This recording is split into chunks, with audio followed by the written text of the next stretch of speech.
We're going to explain the dreaded 403 no valid crumb was included in the request error in Jenkins. This frustrating message pops up when Jenkins refuses your request because it doesn't have the necessary security token. Think of it like a password, but for each individual request. Let's troubleshoot this together.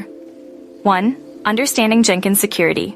Jenkins uses crumbs, unique tokens, as a crucial security measure against cross-site request forgery, CSRF attacks.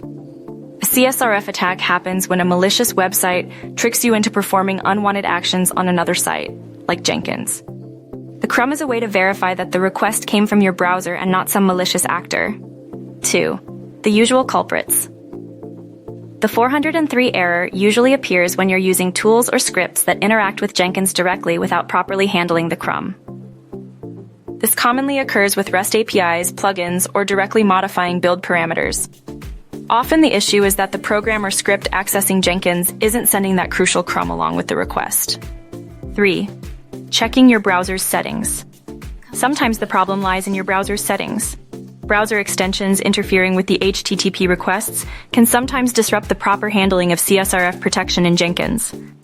Try disabling extensions temporarily, clearing your browser's cache and cookies, and restarting your browser to see if that resolves the issue. 4. Plugin conflicts.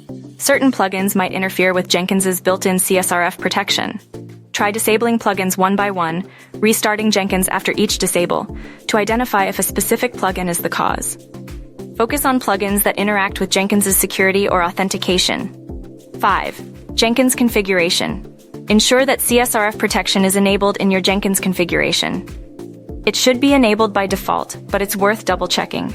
You can usually find this setting in the Jenkins security settings within the Manage Jenkins section. 6. Using the Jenkins API correctly. If you're using the Jenkins REST API, you must include the crumb in your requests.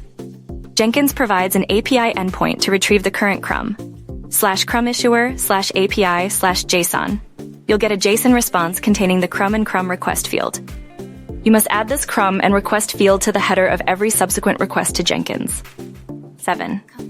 Script modifications, if applicable. If you're using scripts like Python, PowerShell, or others to interact with Jenkins, review your scripts. They must include the logic to fetch and add this crumb to every HTTP request to Jenkins. Look at the Jenkins API documentation for specifics on how to incorporate crumb handling in your particular scripting environment. 8. Restarting Jenkins. After making any configuration changes or plugin adjustments, it is crucial to restart Jenkins to fully apply the changes. By systematically checking these points, you can usually pinpoint the source of the 403 no valid crumb was included in the request error and get Jenkins working smoothly again. Remember that proper handling of the crumb is essential for securing your Jenkins instance.